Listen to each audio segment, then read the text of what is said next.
Good afternoon and welcome to this session of the Washington History Seminar, Historical Perspectives on International and National Affairs. This afternoon, we will speak with Kelly Lytle Hernandez about her new book, Bad Mexicans, Race, Empire, and Revolution in the Borderlands. And we're being joined in this session by Sonia Hernandez of Texas A&M and Chris Boyer of Northern Arizona University. A warm welcome to all three of you to the Washington History Seminar. I'm Christian Osterman. I direct the History and Public Policy program at the Wilson Center, and I have the great pleasure to co-chair this seminar series with Eric Arneson of George Washington University. Today, Eric will introduce our speakers and moderate the discussion. The Washington History Seminar is a collaborative effort of two organizations, the American Historical Association's National History Center and the Wilson Center's History and Public Policy program. For more than a decade, the seminar has served as a nonpartisan forum to discuss important new historical findings, insights, and publications, which is central to the mission of both of our organizations. Behind the scenes, two individuals helped produce this event, Rachel Wheatley for the National History Center and Peter Bierstegger for the Wilson Center. Our thanks to both of them. We'd like to acknowledge our supporters, and we welcome your support. Details on how to support the seminar are available in the chat right now, or simply go to our institutional websites. This is entirely a pro bono undertaking, so your donations are most welcome. Finally, please join us next week, May 23rd, for a conversation about new scholarship on the Vietnam Wars, and then on May 25th for a special session on Michael Kazin's new book, What It Took to Win: A History of the Democratic Party. A couple of technical notes. Today's session will be recorded and will soon appear on our respective organizations' websites. For the Q&A part of this session, you out there in the audience, you have two ways to chime in to the conversation. You can use, that's our preference, use the raise hand function in the Zoom functionality. Once you press the button, you will be entered into a queue. Once the moderator, in this case Eric, calls on you, you will receive a prompt that will ask you to unmute your screen. Please press the yes button or you will not be able to talk. You can start getting in line even before the discussion period. In fact, you can do so as soon as we start. You can also use the Q&A function in the Zoom menu, but please do not use the chat function. If you post your question or comment in the Q&A, Eric will put it to our speakers. And with that, I'll turn the Zoom room over to you, Eric. All yours. Thank you, Christian. Welcome, everyone. It is my distinct pleasure this afternoon to introduce our author, Kelly Lytle Hernandez, who is a professor of history, African American studies, and urban planning at UCLA, where she holds the Thomas E. Lifka Endowed Chair in History and is the director of the Ralph J. Bunche Center for African American Studies. A 2019 MacArthur Grant recipient, she is the author of Migra, A History of the U.S. Border Patrol, published by the University of California Press in 2010, and City of Inmates, Conquest, Rebellion, and the Rise of Human Caging in Los Angeles, published in 2017 by the University of North Carolina Press. Professor Lytle Hernandez has won numerous awards, including a 2018 Freedom Now Award from the Los Angeles Community Action Network and a 2019 Catalyst Award from the South LA Parent-Student Advocacy Organization, CAJE. Today, she will be speaking on her most recent book, Bad Mexicans, Race, Empire, and Revolution in the Borderlands, published by W.W. Norton just last week. Professor Lytle Hernandez, welcome. Thank you so much. It's such a pleasure to be here. So thank you to the National History Center for the opportunity to talk about this new book, Bad Mexicans, and probably more important, to engage with Sonia Hernandez and Chris Boyer, two people who I'm a fan of your work. And I want to say congratulations to Sonia Hernandez for winning the Taft Labor History Prize recently for your new book. for a just and better world. Okay, so let's go ahead and get started so we can really jump into this conversation. I am going to talk about this new book, Bad Mexicans, Race, Empire, and Revolution in the Borderlands. And I'm going to open this up by talking really briefly about who the Magonistas, or the people at the center of the story, were. Then I'm going to talk about why I think the story matters within the context of U.S. history. And then I'll take us a little bit deeper into the story, and then we'll hand it over for feedback and comments, okay, and questions. So if you don't know the story of Ricardo Flores Magón and the Magonistas, this book, Bad Mexicans, tells the story of when they came to the United States. They were a group of dissidents in Mexico, largely journalists. And they came to the United States in 1904 to try to stir up a revolution against the dictator back in Mexico. That dictator's name was Porfirio Díaz, and he had been in power since 1876. And the title of the book, Bad Mexicans, actually comes from the Diaz regime because it would disparage Ricardo Flores Magón and the Magonistas as so-called malos mexicanos, or bad Mexicans, for challenging his regime. So they came to the United States in 1904, to Texas in particular, with the goal of relaunching their revolutionary newspaper, Regeneración, establishing a political party, the PLM, El Partido Liberal Mexicano. And in time, they would go on to build an army, really, of the dispossessed, and they would actually raid Mexico 4 times from the United States. As they're building their social movement, the Diaz regime reaches across the border to try to suppress them, and ends up working really closely with the United States government to try to undercut their rebellion. So the question for some folks might be, why would the United States government care about a revolution in Mexico? Well, by the turn of the 20th century, U.S. investors had plunked millions of dollars in Diaz's Mexico, had come to own a substantial portion of the Mexican land base and dominate key Mexican industries, including railroads and mining and more. And so the idea that these revolutionaries in the United States would be organizing to oust Porfirio Díaz from power — Porfirio Díaz had been protecting those investors, U.S. investors in Mexico — was quite frightening to many powerful people in the United States, the Guggenheims, Rockefellers, and many others. So the United States government, including the U.S. Department of War, Department of State, Department of Labor, U.S. Marshals, police and sheriffs, and a new police force called the Bureau of Investigation, aka the FBI, all worked with the Diaz regime to suppress their social movement. They tried to extradite, deport, imprison, and in fact, in some cases, kidnap these dissidents out of the United States to stop them. But it didn't work. The Magonistas, Ricardo Flores Magón and his followers, known as Magonistas, persevered. They were able to outrun and outsmart this cross-border counter-insurgency campaign to help stir the outbreak of the 1910 revolution. So that's the story at the heart of this book, about these rebels and about the cross-border counterinsurgency that tried to thwart their uprising. It's like this really dramatic story. It's got tyrants and spies and rebels and armed battles and trails and all the good stuff that a great movie should be made of. It's also these really powerful ideas, provocative ideas about plenty for the impoverished, right? About power for the marginalized, and about land for the dispossessed.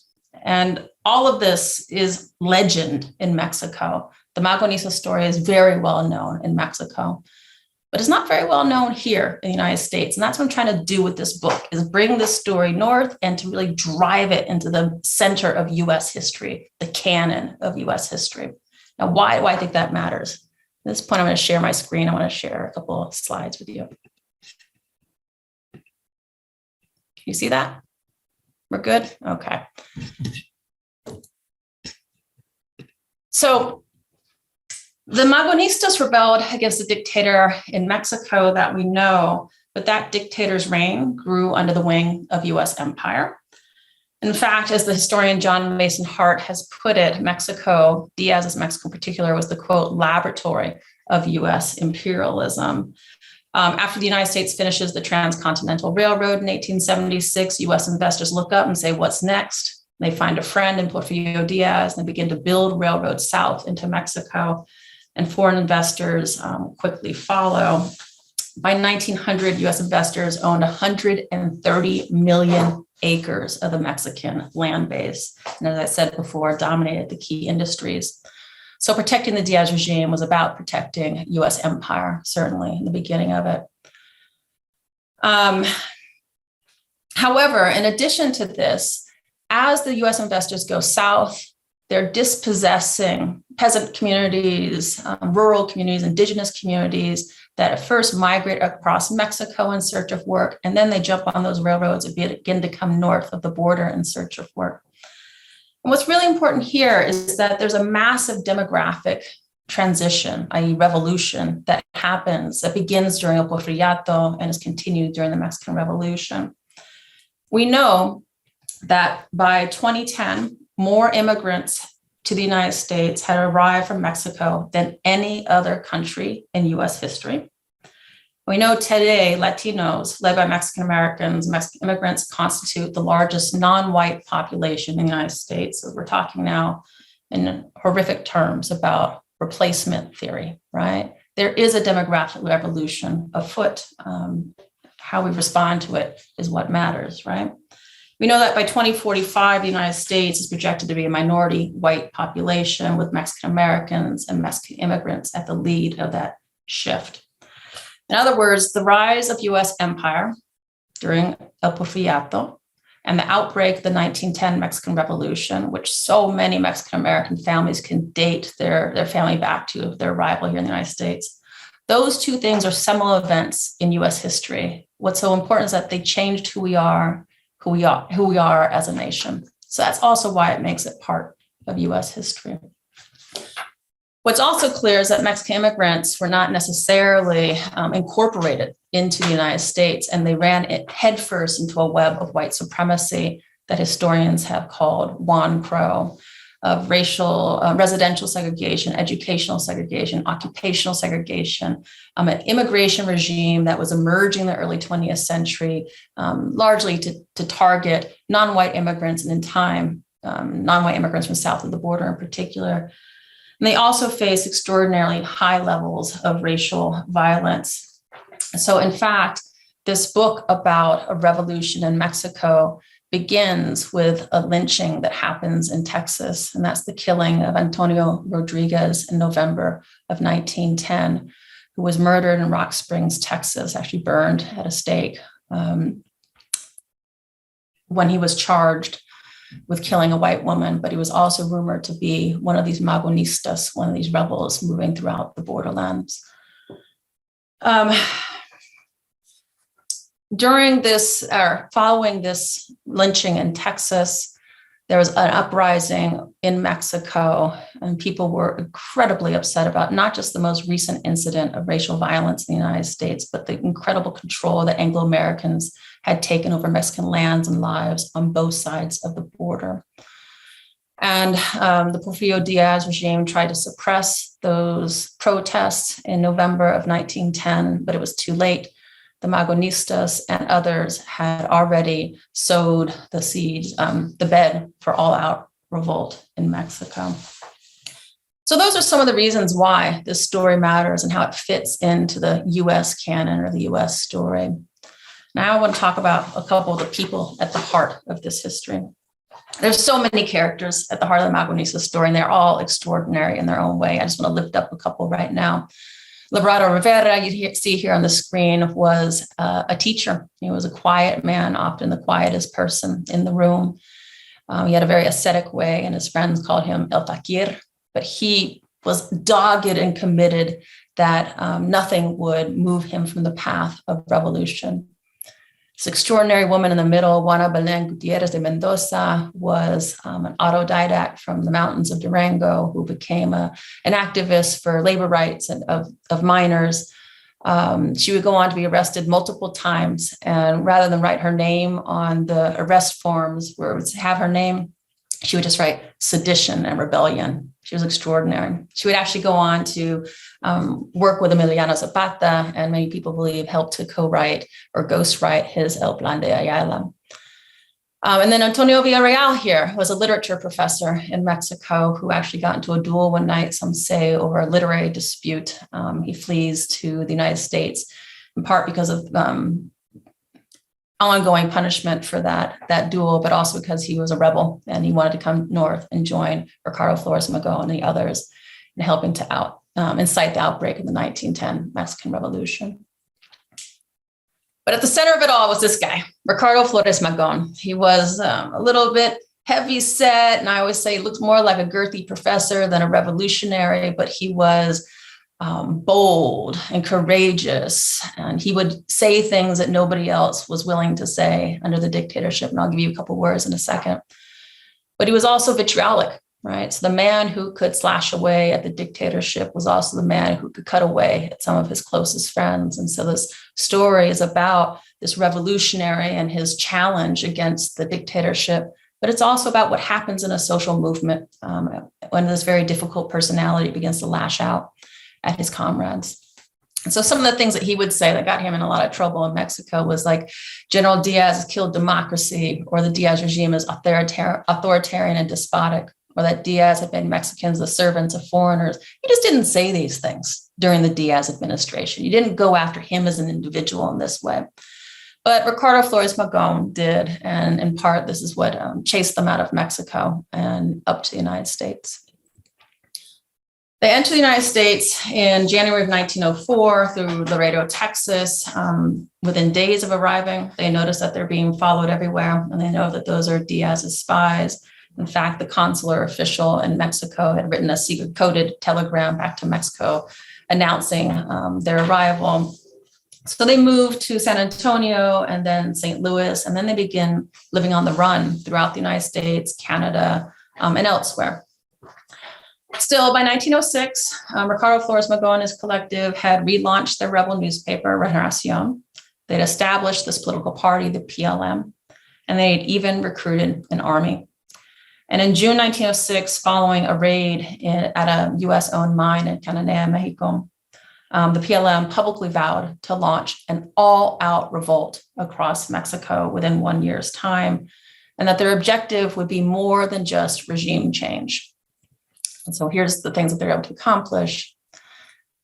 They issue a manifesto, a program in 1906 that states that they want more than just to oust Porfirio Díaz from power. In fact, that they want to guarantee labor rights, a minimum wage for workers. They want to end child labor.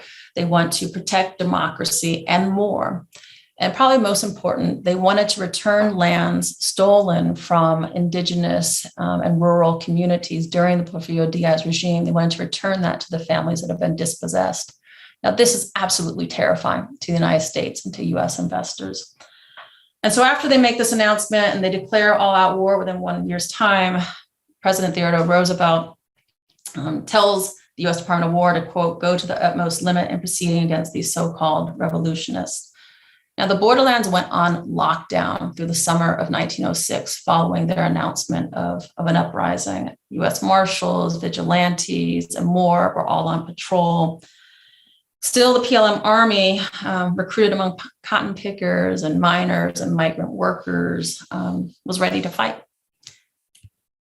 And in September of 1906, they launched their first raid, and this man here, Juan Jose Arredondo, a grandfather, led 60 armed PLM fighters in a pre-dawn raid on the little town of Jimenez, Mexico. The fighters ended up getting in a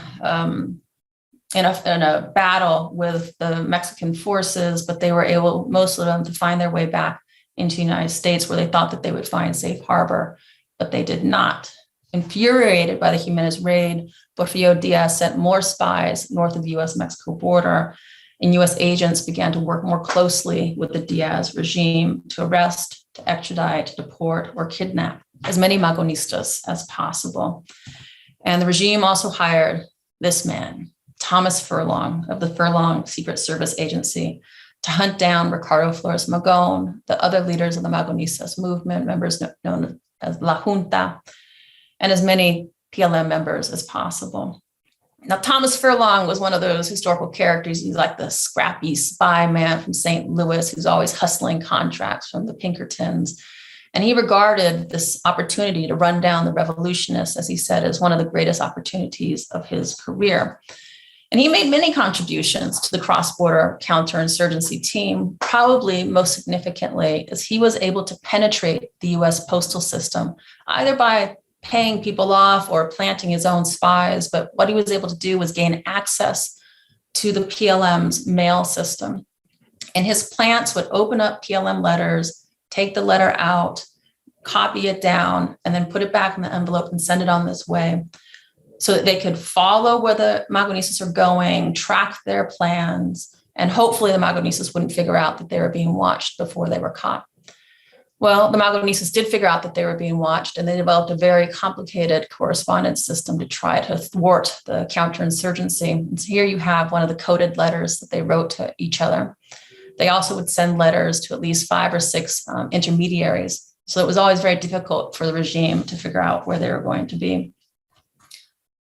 Using these stolen letters, Furlong, however, was able to chase most of the Magonistas, so many of the Magonistas, across the United States, Mexico, and Canada. They arrested Juan Jose Arredondo and several of the other Jimenez raiders in Texas, holding them for extradition.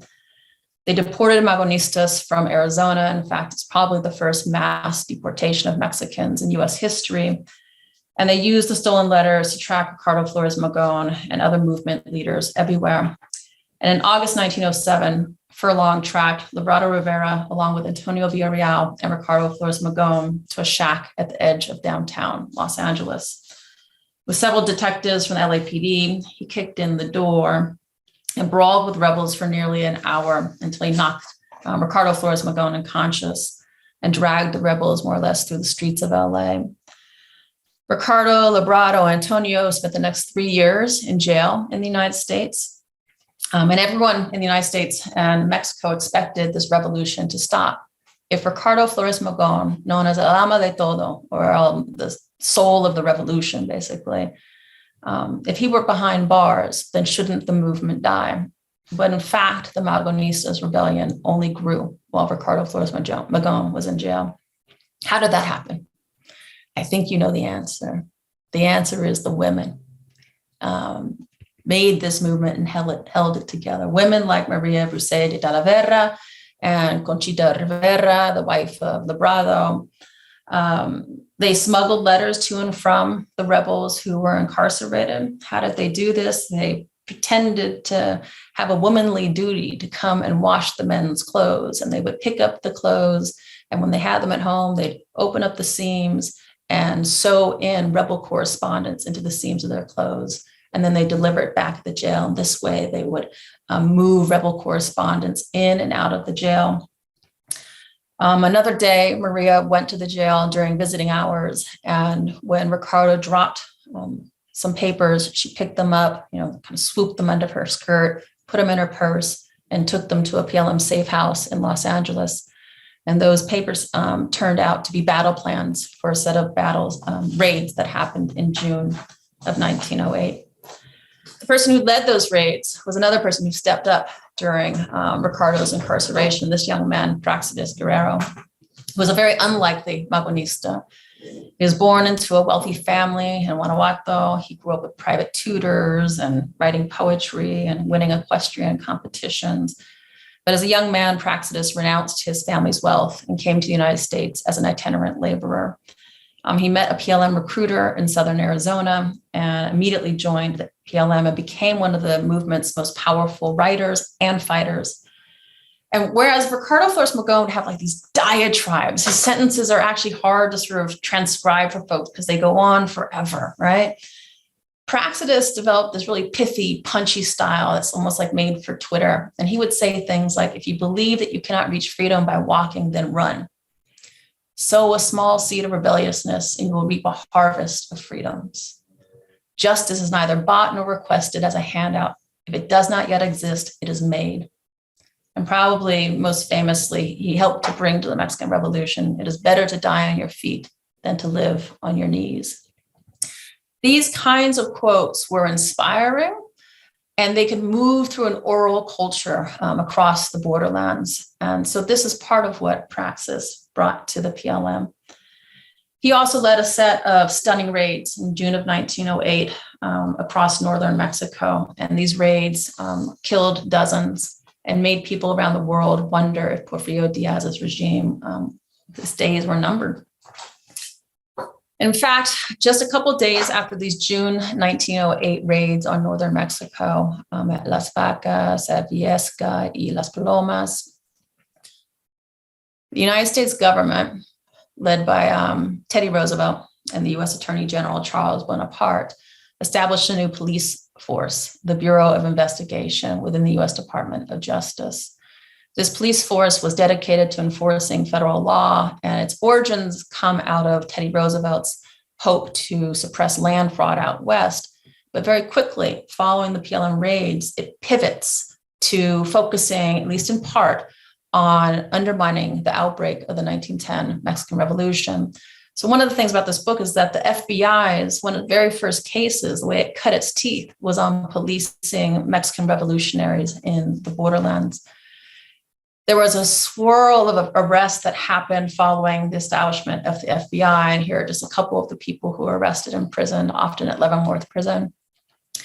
And one of the lead FBI agents who first took on this work said, "I have always had the understanding that all of this work should be kept from the public press." So they tried to keep it as quiet as possible. But it was too late.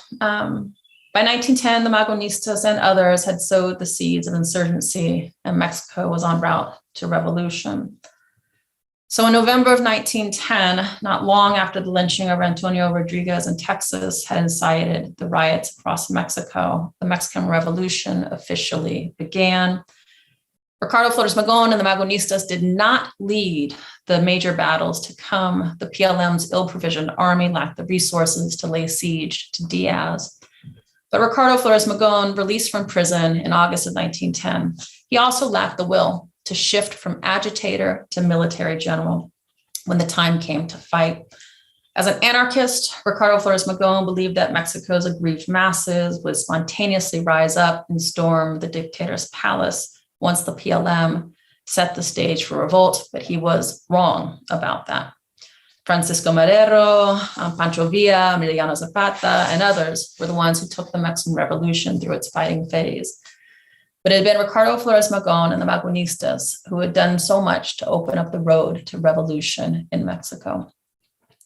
To do so, they had to thrash against the interlocking cords of empire, white supremacy, and capitalism in the United States at the dawn of the 20th century. And they had to force some of those powerful people on earth to contend with the dreams and the demands of Mexico's dispossessed. In this, the Magonistas made history, and they made history on both sides of the border. And while there are legends in Mexico, part of this book is to make the call that it's important that we remember them here in the United States too. Not only does the Magonista story of revolution from the Borderlands make clear how Mexico and Mexicans are central in US history, but their motley band of migrant rebels, including intellectuals and cotton pickers and farm workers and miners and more, they played a major role in defining the world in which we live by defying the world in which they lived. So thank you. I will now hand it over to my interlocutors for conversation. Terrific. Thank you. We have two discussants this afternoon, the first of which is Sonia Hernandez, an associate professor of history at Texas A&M University and the former director of the Latina and Mexican American Studies program at Texas A&M. She earned her PhD in Latin American history from the University of Houston in 2006, and she's the author of Working Women into the Borderlands, Texas A&M University Press 2014, and For a Just and Better World, Engendering Anarchism on the Mexican Borderlands, published in 2021 by the University of Illinois Press, a book that, as we heard earlier, won the Philip Taft Labor History Prize. She's co-founder of the nonprofit public history project Refusing to Forget, which seeks to help larger public to reckon with anti-Mexican violence in early 20th century Texas. She's currently working on a book on a project revisiting the near lynching incident of Gregorio Cortes in 1901 from a gendered and transnational perspective.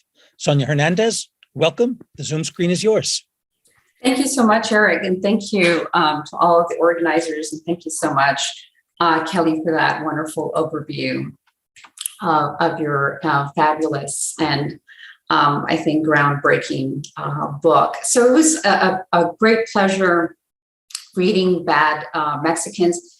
As many of you may know, I'm particularly passionate about the era of revolutionary Mexico, anarchism, post-revolutionary Mexico. And so this was a real treat for me. This was not work. This was very, very enjoyable. And I think I read the book in like 2 sittings. I just couldn't put it down. It was so engaging. And I kept calling my mom and talking to her about the book. Well, I have lots to say, but I know that my time is limited. And so I want to share just a couple of takeaways that I feel just really resonated with me. So as I read the book, I kept thinking of the larger and the growing historiography on Borderlands history, whether we're talking about Borderlands from a conceptual perspective, or we're thinking more, Borderlands in terms of the geographic locale of the U.S.-Mexican borderlands and U.S.-Canadian borderlands, but and particularly thinking of the passing, the recent passing just last week of the historian Manuel Ceballos from Laredo. I kept thinking of his theoretical framework of El Noreste Extenso, looking at the Mexican Northeast as a shared region that included Texas, and using terms like transnacionalismo even before they were in vogue, right? So reading Bad Mexicans and thinking of this larger genealogy, Kelly Lytle Hernandez has set the bar very high. I don't think that anyone can produce a Borderlands narrative, a Borderlands history, without engaging this longer genealogy of works that are rooted in binational and sometimes multinational archival research, and not just sort of in terms of the primary source material, but also taking very seriously Mexican historiography, because we oftentimes look at Borderlands histories, but there's very little, that has been incorporated, written, and produced in Mexico. And a lot of that has to do with the issue of translation. So one of the things that I wanted to say is that I really hope that Bad Mexicans is translated into Spanish and so many other languages as well, for wider dissemination. Just for, there's so many lessons to be learned. I'll talk a little bit more about this in terms of U.S. history, sort of looking at U.S. history in a much more, inclusive way, but also Mexican history. And I would say the same thing for Mexican historians that should be looking at these works produced over here on this side of the border. Professor Lytle Hernandez's book urgently reminds us of the danger of certain labels, the central role that rhetoric, discourse, language plays in promoting violence then and now. So in some cases, labels that were state sanctioned. I mean, there's plenty of state documents where, we see officials using and embracing these terms, right? Bandits, Bad Mexicans, mujeres de la calle. We're talking about women who were, publicly engaged in these, in these movements. Greasers, you name it. Mal hombres, bad men, bad women, or women of ill repute. This not only helped to further marginalize particular groups, particular demographic groups, but it also led to moments of violence. So much that not even those folks of Mexican origin who had a political position or higher socioeconomic status, not even those folks could sort of shake that off. And I'm particularly reminded of the story of Jose Tomas Canales, or J.T. Canales. And we know that Bad Mexicans opens up with the brutal lynching of Antonio Rodriguez in Rock Springs, Texas. And this was in 1910. And it's José Tomás Canales, who was not the first Mexican-American state legislator at the time, but he was the only Mexican-American legislator who called for an investigation of the atrocities committed by the Texas Rangers. And so not necessarily thinking of the specific Rodriguez lynching, but this longer history of anti-Mexican violence and the lynching of people of Mexican origin that culminated in the 1919 Porvenir massacre in West Texas. And so here is Canales calling for an investigation.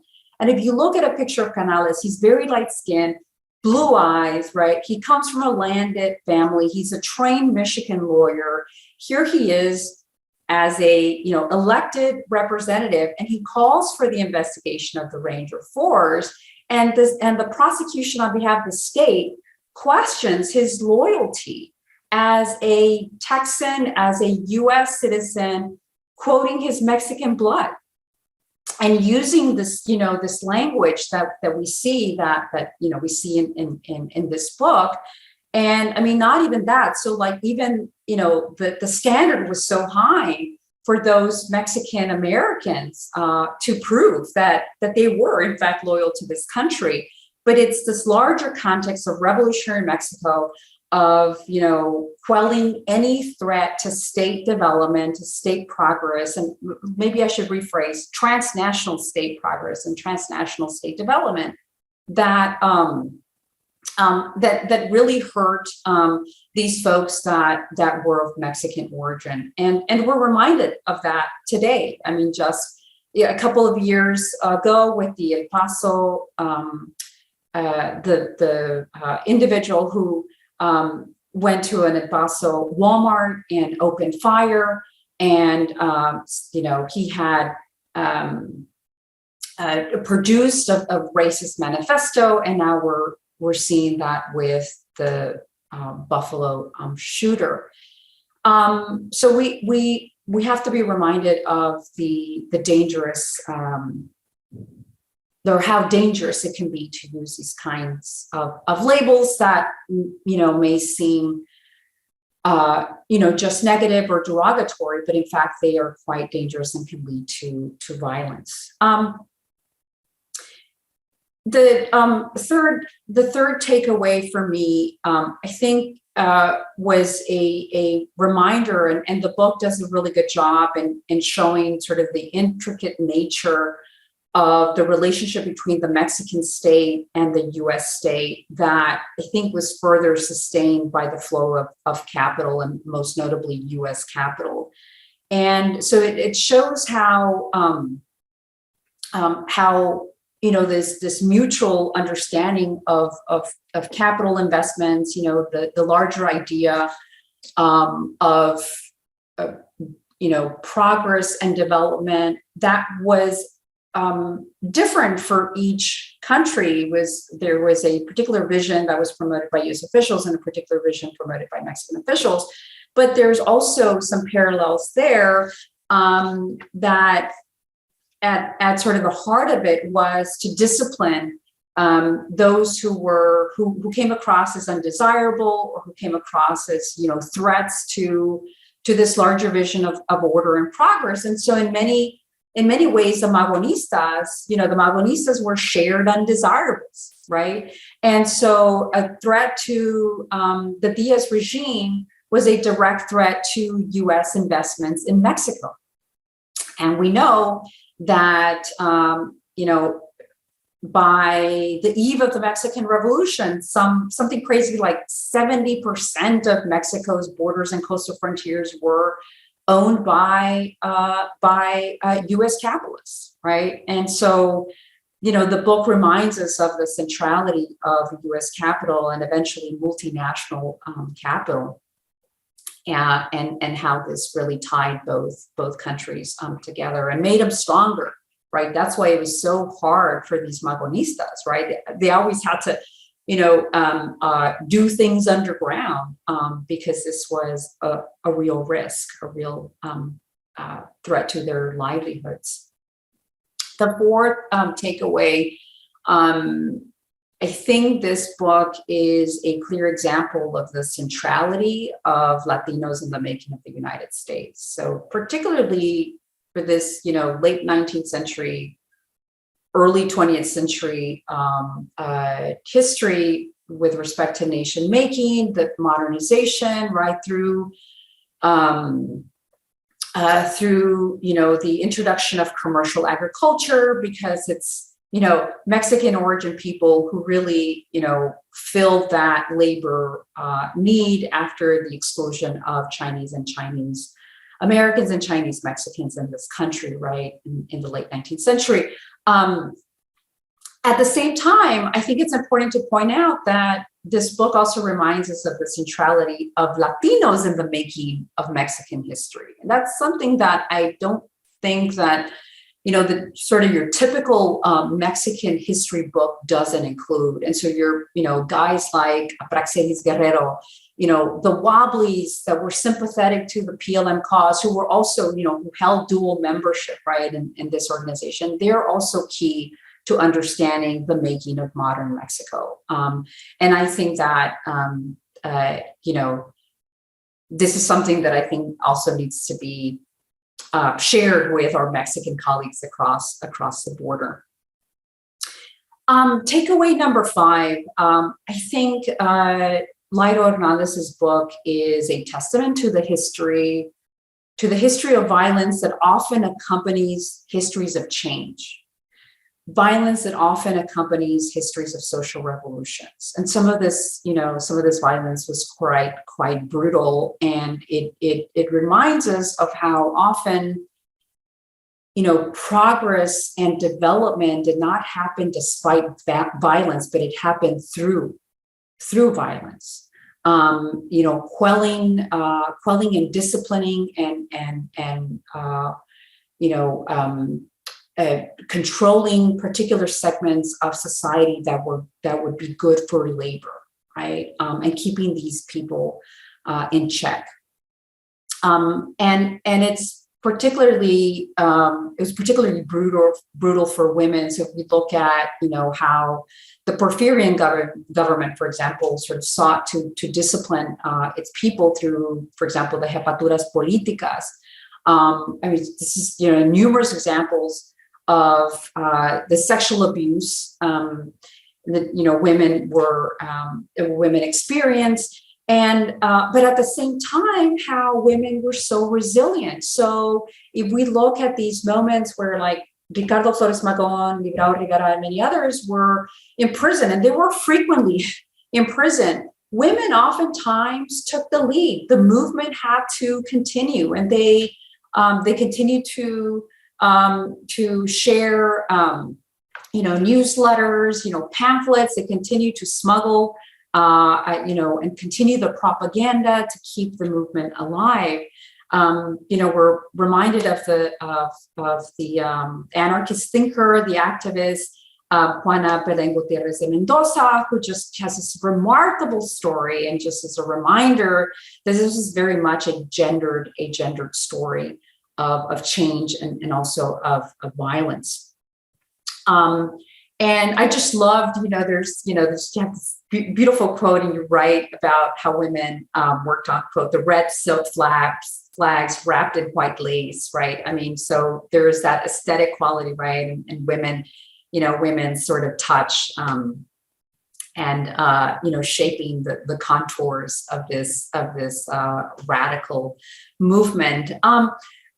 The sixth takeaway is just a reminder of the central role that anarchist thought played in all of this. And anarchism is sometimes, and maybe I'm biased, right, because I write about, anarchism and anarcho-syndicalism, but sometimes anarchists are sort of seen as like the fringe, right? They're out there.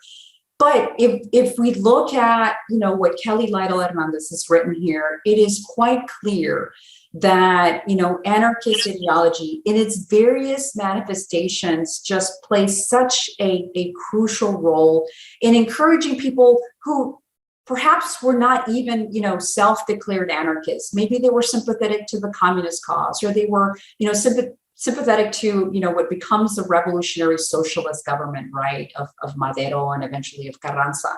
But there's something about the hope that anarchism presents that broadened the movement, even, long after Ricardo Flores Magón was jailed in Leavenworth, and even after his death.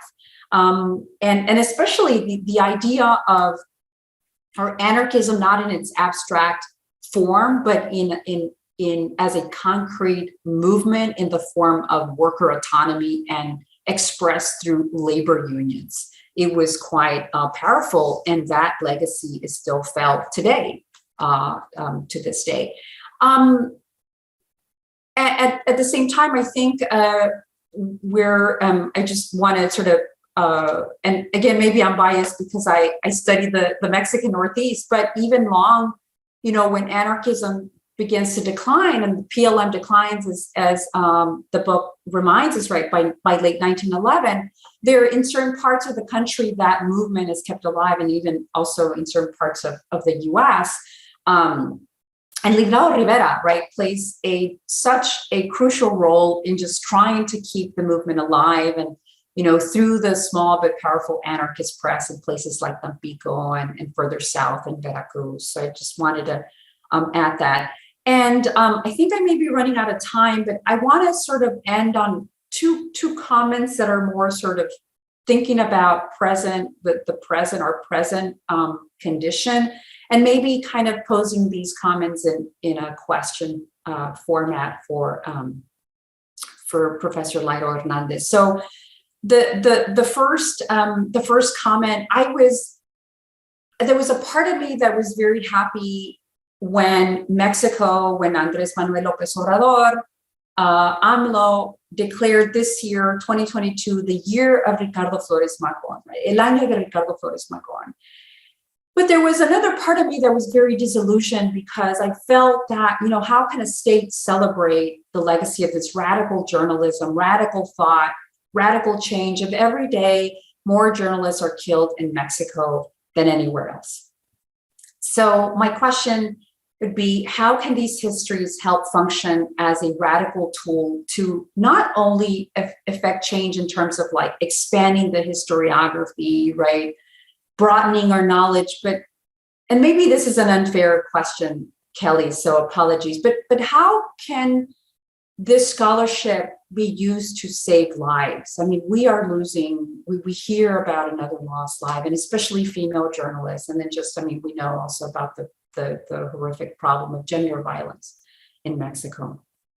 And the other, in terms of something happening on this side of the border, and I just heard this NPR story this morning about how 1 in 3 Americans buy into the so-called replacement theory, and thinking of the racist manifesto that authorities discovered that the Buffalo shooter was citing. And so I think that as more truthful histories and more inclusive histories of U.S. history come out, just like the one that you've written, I think we're going to get more backlash, because people feel like, this is too much change. But we have a responsibility also to continue to write truthful accounts, right, of history. And this is not like you're not inventing things. You are discovering source material and you are reinterpreting, right? That's what we do on a daily basis as historians, right? But I think we're going to get a backlash, and people buying into these horrific theories that, have origins, right, in, the anti-Semitic ideas, right, during the Nazi period, and that have been sort of replicated, right? Saw that in with the tiki tortures, right? So my question, I guess, is how can we use these histories to keep inspiring us and to give us hope? And thinking of how one individual put it in his Twitter feed, he said, "How do we deal with this, quote, as people of color are as constantly in mourning?" So I'll post that. I have other questions about, source material and everything, more traditional, I guess, traditional type of questions. And I'll ask those if we have time. Thank you so much. Thank you. Kelly, if you care to respond. Oh, sure. I mean, I think that those are such massive and important questions. I'd love to enter into a conversation with everybody about it, but I'll take a quick stab at it. That first question is so important about how do we make these new inclusive histories, right, part of an organizing tradition rather than something to be co-opted by the state, right? And I don't have a full answer to that. I can tell you what we're doing with this book and the book launch is that on the book tour, everything is paired together with an organizing community.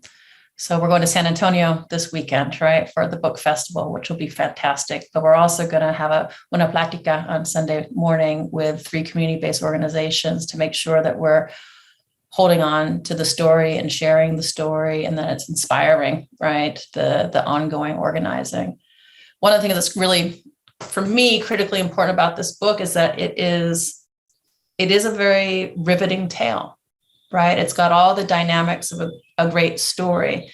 And I am concerned, or I have been concerned, that it be co-opted or taken up as entertainment for communities that don't have a connection to it as a rebel story or as something that's going to inspire their work.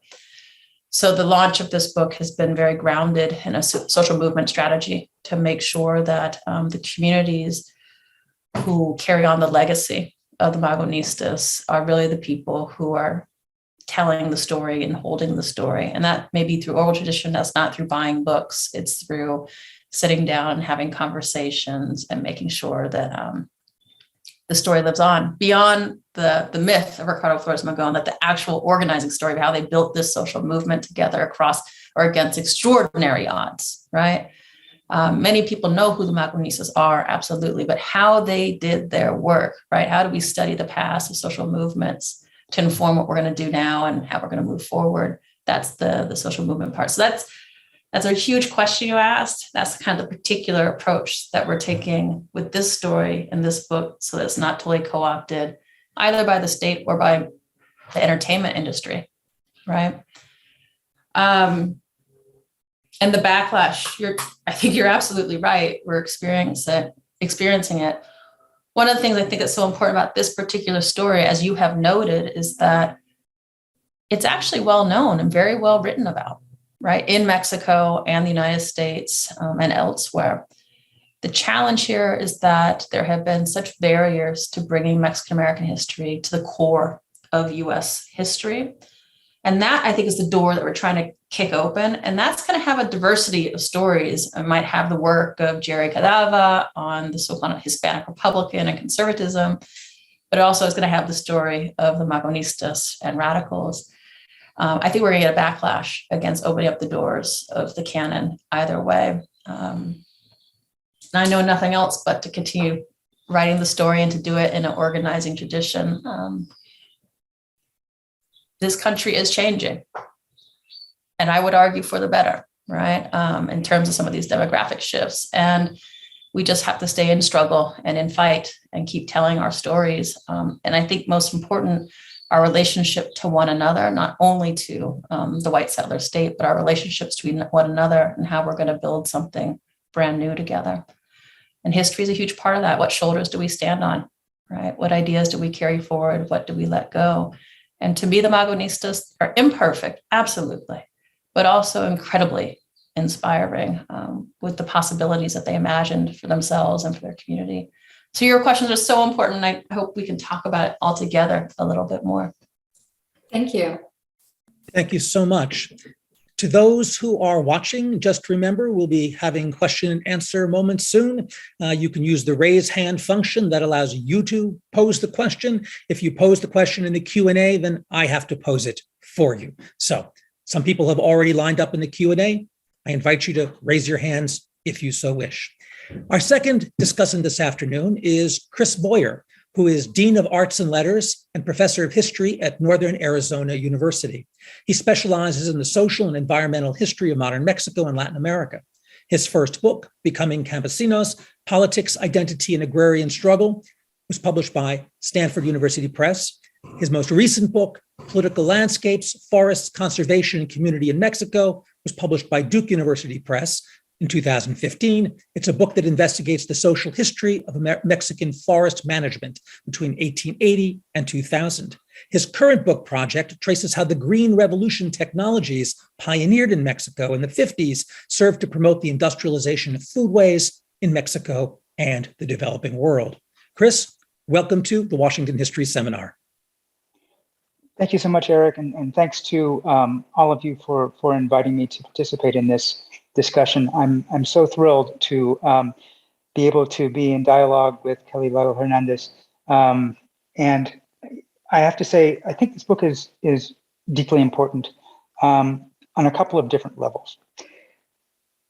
One of the really fascinating things for me, who I was trained as a historian in a somewhat traditional vein, in the sense that Mexican history, as I was taught it, more or less ended at the Mexican border. Occasionally, we would talk about goings on in the United States, certainly in terms of capitalist development and how that impacted social and political change in Mexico. But it was a one-way arrow for the way that historians of my generation were first exposed to these histories, the histories both of capitalist penetration into Mexico in terms of oil, timber, certainly agricultural production, and copper. For me, then, one of the first important elements of this book is that it truly transnationalizes the history of revolution, but also of social movements in general around the period prior to and during the Mexican Revolution. It can become, I think, difficult to impossible to understand Mexican history, as Kelly Lytle Hernandez points out, without understanding this transnational component. For those of you who haven't had the pleasure of reading this book, and as you've heard again and again, it is such a pleasure. It's a compelling read. And that is, I think, a gift, another gift for historians, to be reminded that we can write compelling stories. One of the things that I think is so important about this is to show the circulation of thought, of people and ideas during this period prior to the revolution. For those of you who are going to read the book, you will see that it's not simply members of the Flores Magón family, and particularly Ricardo Flores Magón himself, who were compellingly set themselves up as proponents of revolution and opponents of the Mexican dictator, Porfirio Díaz, but that they were in dialogue with other people in Mexico, but also with an increasingly broad group of people in the United States, both Mexican-American and Anglo. This sort of ferment of discussion of Mexican-American intellectuals, journalists, revolutionists who were dedicated to the idea that the Diaz administration had sold out Mexico and sold it out primarily to American capitalists. That was discussion happening in Mexico for sure, but I think even more strongly and more forthrightly from the United States, in part because of the purported freedom of press that was available in this country that was certainly not available to people in Mexico. But it wasn't only them. They were also in discussion with individuals such as Mother Jones, such as the IWW, such as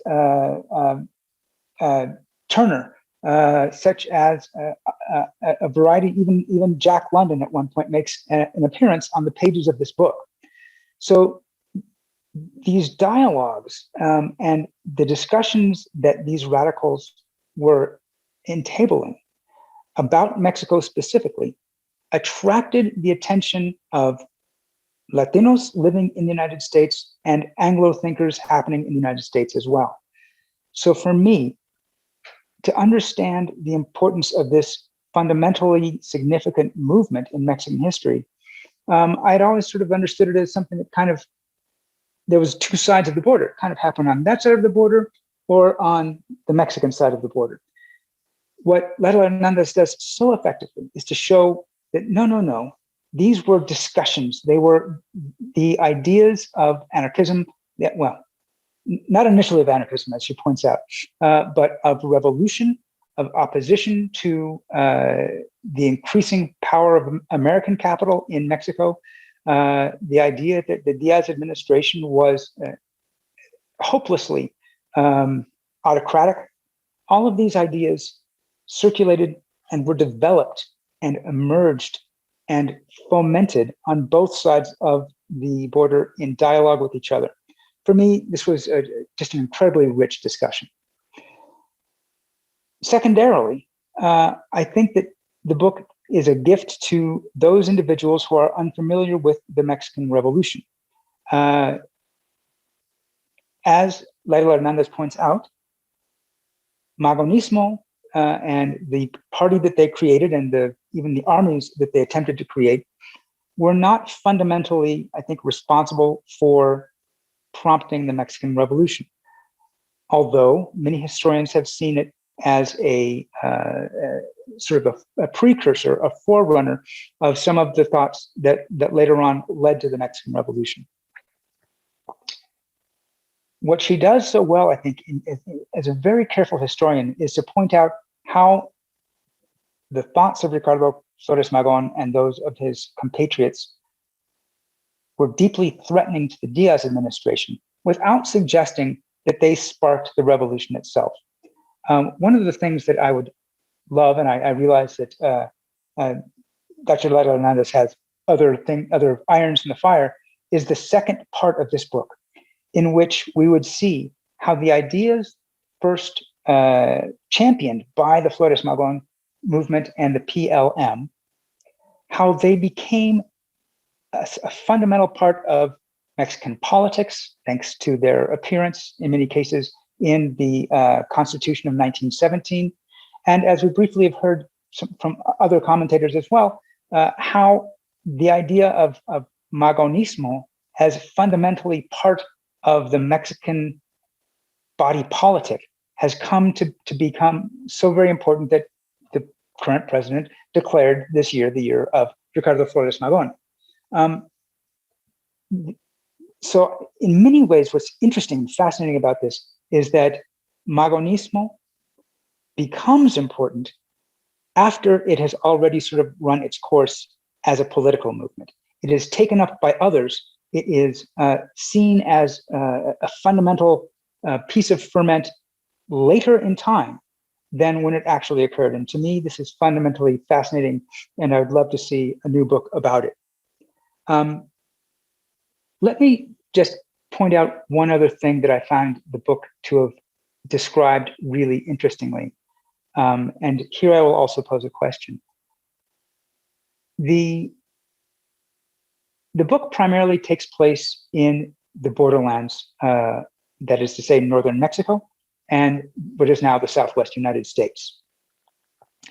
At the time when the book was written, at the time when the events of the book took place, basically the first decade of the 20th century, these were very, very marginal areas. Arizona had just become a state. It was still primarily dependent on mining. Texas was a more developed area, but it still was agricultural in practice. Colorado was just beginning to become known for its beet production as well as mining. And Southern California had yet to become the Southern California that we might think of today. One of the things that we learn in the book is how difficult it was to hide in Los Angeles in 1908 in a way that I think it might not be difficult for someone to hide in that city today, because it was a much smaller town in that particular period.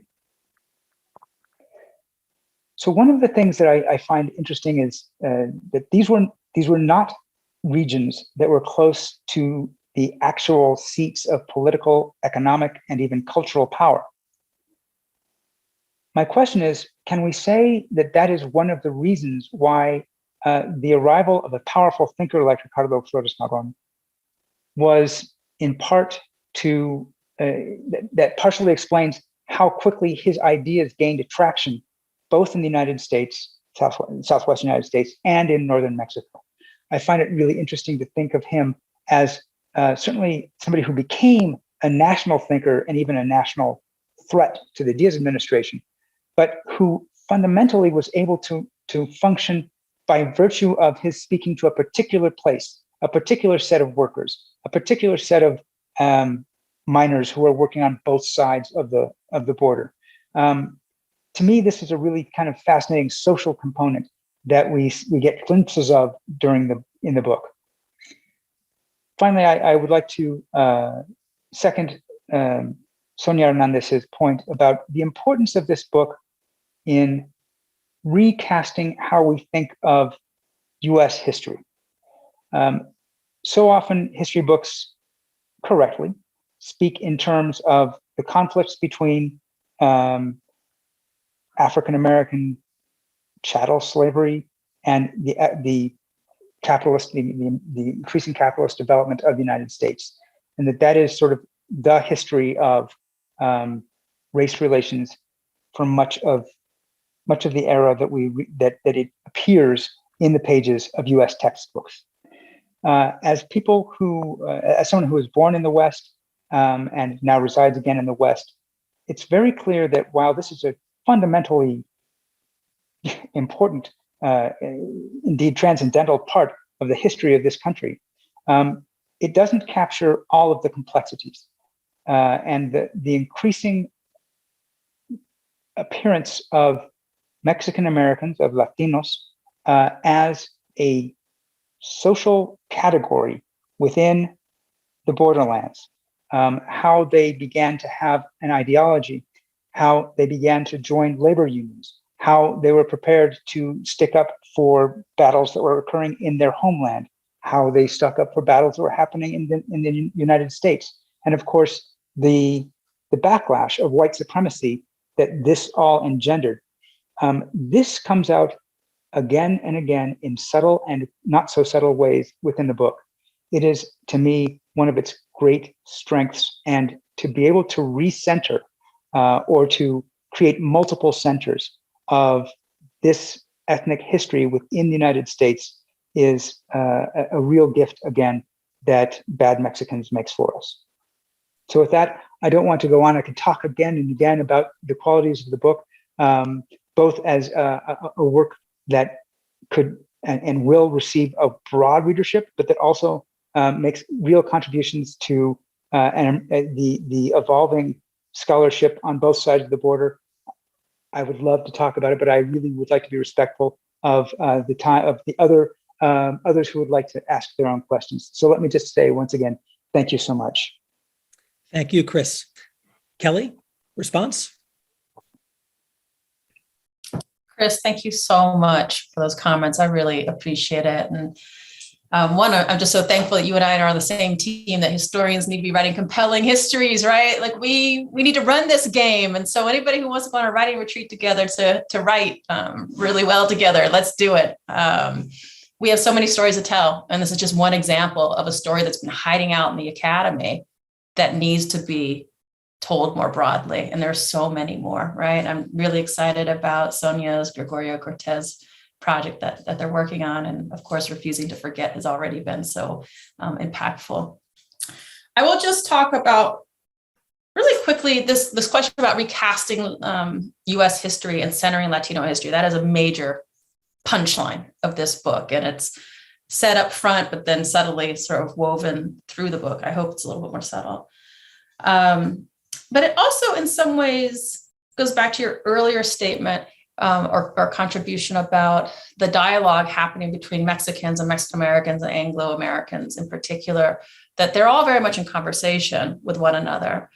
But part of one half of that conversation has been stripped out of the history book, right? So we hear about Emma Goldman, we hear about all these other folks, but when you hear about the Red Scare, no one ever talks about Ricardo Flores Magón and the others, right? So we need to open up our frame and see everybody who's in that conversation at minimum. But I'd also say that it's an archival issue, and we're going to have to get creative. My presumption, I have no archival evidence for this, but my presumption is that the Magonistas, to some degree, are also in pretty significant conversations with African Americans and with various indigenous communities, but the archival gaps make it difficult to see. So from time to time, you'll see African Americans pop up in the archive. For example, when they participate in the raid on Baja California in 1911, but we don't have that rich sort of the letters sent back and forth for the conversation. I say that because when we start to recast US history, it's not about either Black history being at the center of US race relations or something else. It's actually about all of us in there together and talking to each other and opening up the frame in that way. And I think I was trying to get that at earlier. It's just not that it's supposed to be Mexican Anglo and then Black white and then indigenous white. We need to do something far more profound than that when we talk about BIPOC histories and talking about writing the history for this country as it's always been, but as it's becoming, certainly. So I really appreciate those comments and would love to work with you and Sonia and everybody else on compelling narratives that tell the story of who we are as a people, which is far more diverse and complicated than we've really had a chance to see to date. Thank you. We have a hand that's been up for a while now. Stephen Shore has been patiently waiting. Stephen, if you would unmute yourself, pose your question.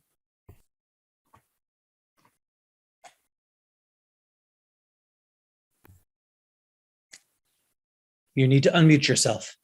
Repeatedly. Okay, here. Yes. Yes. Good. Living in Santa Fe, I couldn't help but wonder what role New Mexico played in this period, in this cause.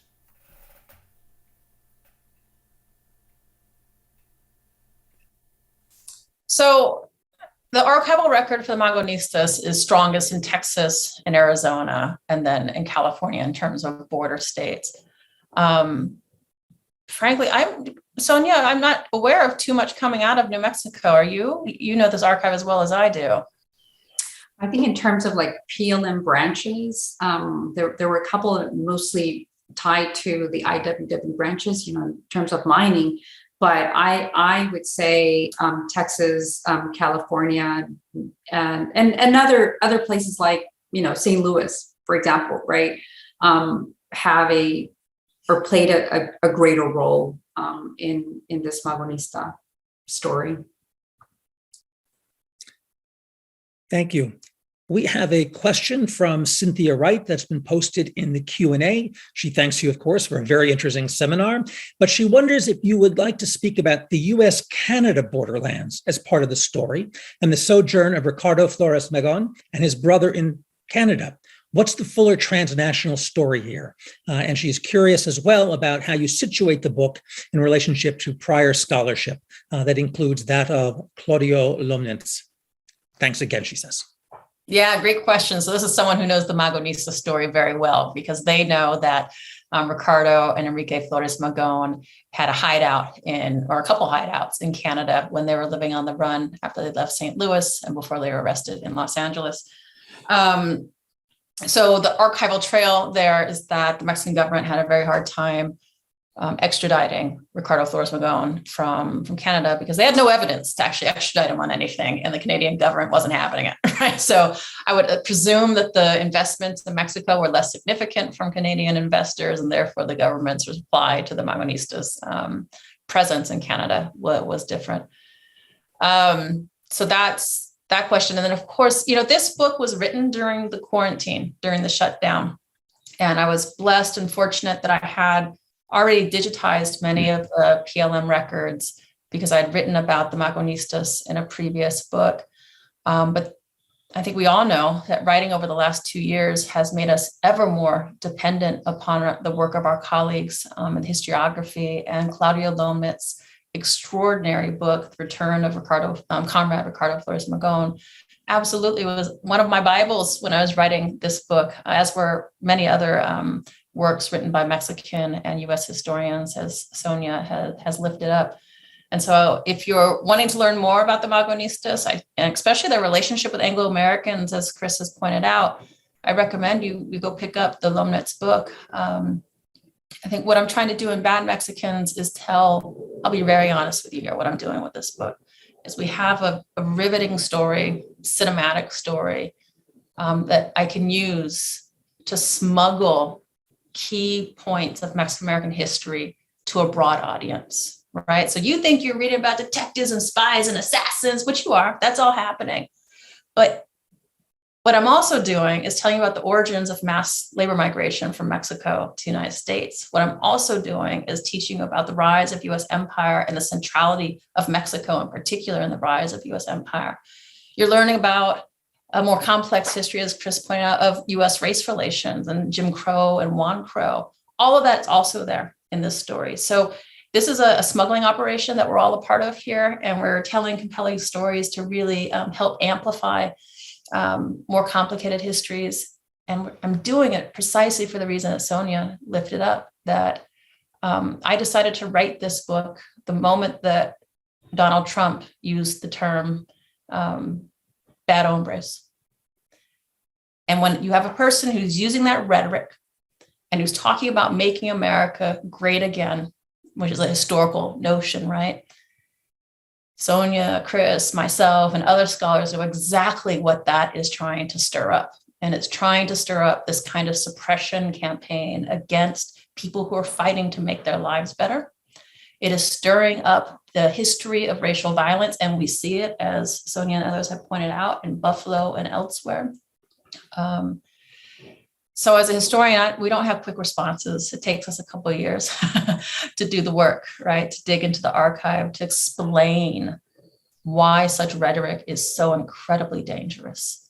And so that's in many reasons why I wrote this book and why I gave it such a provocative title, Bad Mexicans. And I was worried about titling this book, mostly because I don't want to offend or harm anyone who was just to see the book, right, on a book stand. With that said, I think we have to be incredibly honest about the power of that rhetoric and unpacking it and being clear about the damages that it can do. So it's a risk that I took to try to be brutally honest.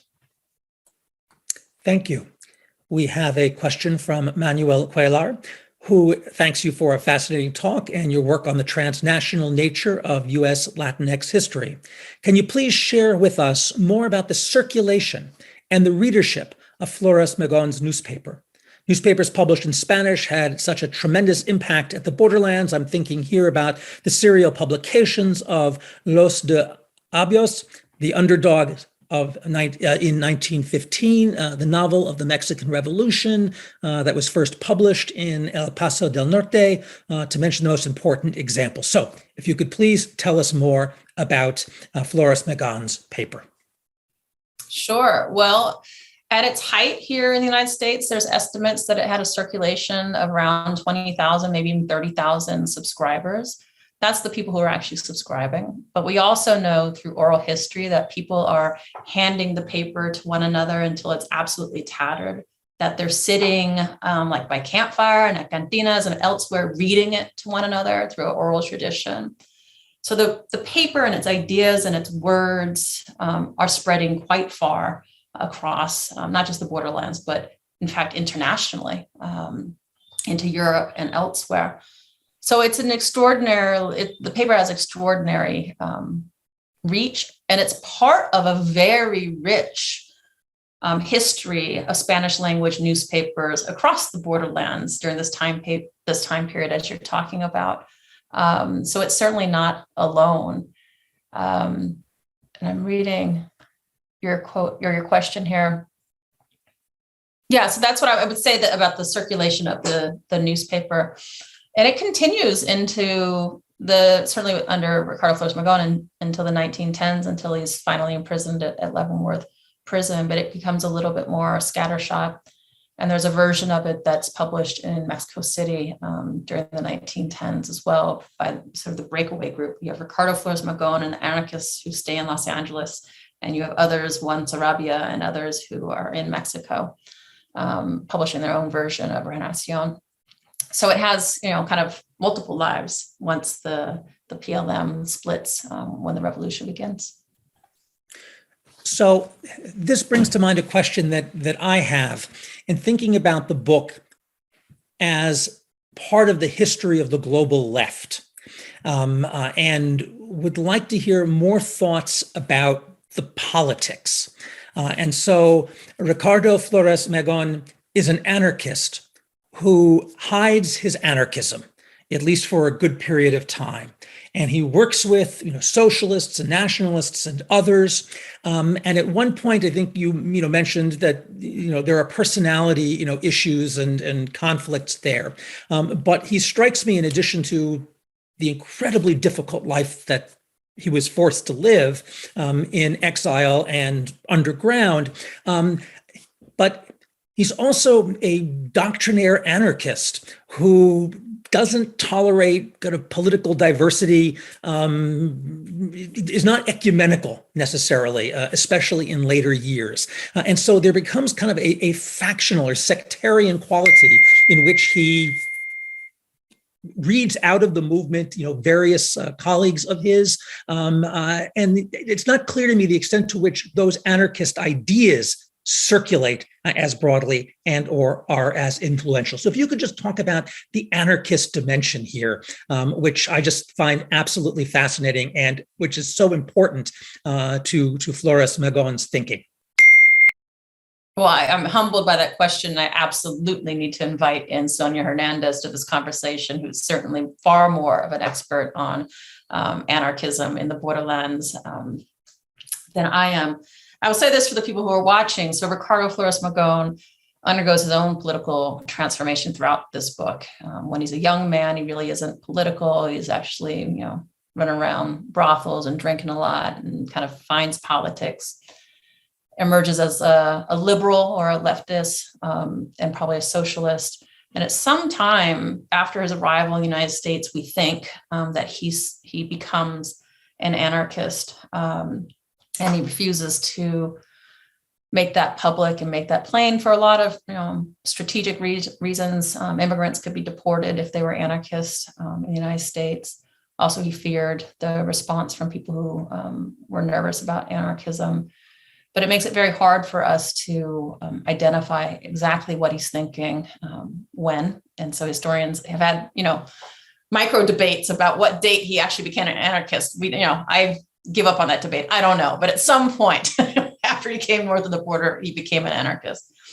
And this becomes a very important tension point amongst the organizers. Are we seeking a state that can empower workers, or are we seeking to abolish the state? And he eviscerates anyone who does not follow him on his path to anarchy. I'll hand it over to Sonia to talk a little bit more about Mexican anarchism, because I really do think that you are the expert in the room who should have that conversation. Thanks for that question. This is one of the things that really attracted me to the study of primarily anarcho-syndicalism, because of its many contradictions. And so it's not, it's not until later that Ricardo Flores Magón sort of declares, right, that he's sort of a full-fledged anarchist. But I would say that he had anarchist tendencies, right, sort of leading up to that moment. I mean, when he was studying law at the UNAM, at the Universidad Autónoma Nacional in Mexico City, he consumed the ideas of thinkers like, Peter Kropotkin and others, and was very passionate about sharing those ideas.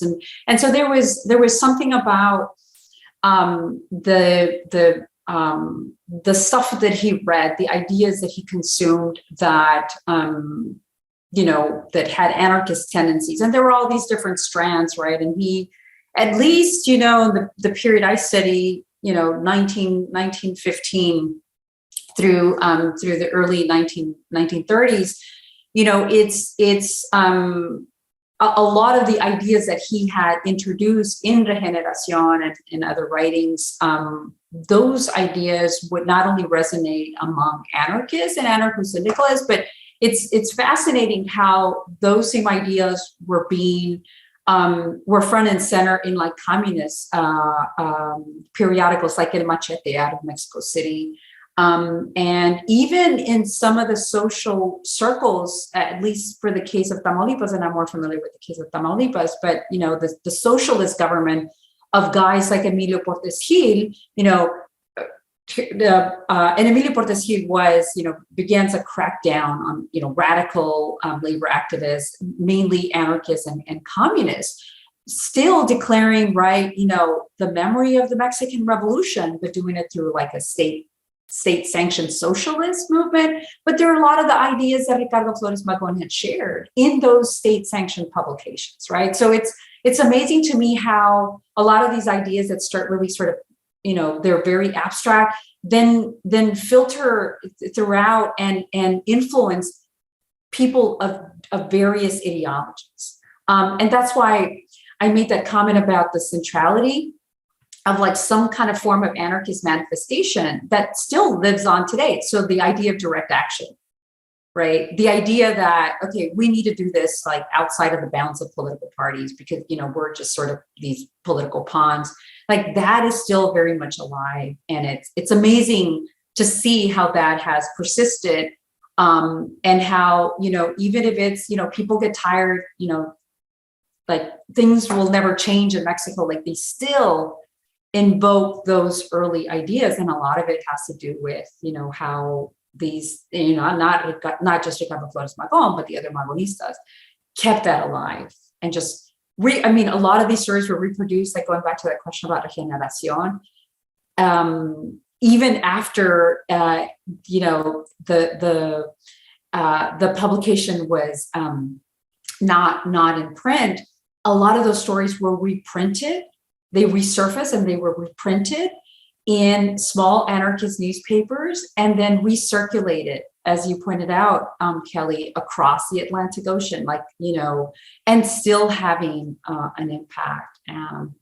So, you know, I would say that legacy is still with us today, and that even if these folks were not full-fledged anarchists, like there was some kind of that anarchist spirit of worker autonomy and dignity. The term dignidad comes up a lot in these primary sources, like we have the right to a dignified way of life. And they certainly, most of them felt that it was not going to happen through any state government, even if it was a revolutionary state. But that also got them into trouble, right? You know? Thank you. There's a wonderful example later in the book where you write about a group of rebels in Mexicali who are lacking basic supplies from guns to flour and meat, and they ask for various supplies to be sent. And Flores Magón, you say, sent 2 boxes of Peter Kropotkin's book, The Conquest of Bread. This almost comical gesture of ideological propaganda was an irrefutable sign of his inability to shift from ideas to deeds as the revolution began. I just thought that was a terrific little story and quite illustrative of this broader phenomenon. We have a question perhaps that can bridge us to the end from Margaret Washington, who asks about the Magonistas and the women who were supporting the nationalist struggles. Did they have contact or communication with the big 3, Madero, Villa, Zapata, at any point? And the answer from the book is yes. Perhaps you could just speak to that in conclusion. Sure. Well, we have evidence that at least, you know, Zapata was reading Regeneración as early as 1906. Madero was in direct contact with the Magonistas, members of La Junta, and actually provided them a donation to restart Regeneración here north of the border. So we absolutely have evidence of conversations and support that's happening back and forth. Madero pulls back from his support of the PLM as they begin their armed raids in 1906 and 1908, feeling that he wanted to take the political process, as Sonia has pointed out, and really doesn't turn to armed revolt until 1911. So absolutely, there's a connection between the people who go on to lead more what we now understand as the military component of the revolution and the Magonistas. Thank you. Unfortunately, I have to draw this to a close. I want to thank Kelly, Sonia, Chris, and Christian, and offer apologies to those whose questions we could not get to. I will turn this back to Christian for final words. Thanks, Eric. My thanks as well to Kelly, Sonia, and Chris, and of course you, Eric, for a wonderful and rich discussion. I apologize for the technical difficulties in between there. The storm came through and knocked out the power, but I'm glad to be here for final words. Please join us next week, May 23rd, for a roundtable conversation on new scholarship on the Vietnam Wars with authors Chris Gosha, Sean McHale, and George Thief, and special guest moderator Catherine Edwards. And on May 25th, a special session on Michael Kazan's new book, What It Took to Win, A History of the Democratic Party. Until then, take care and be safe. We're adjourned. Good night. Thanks, everyone.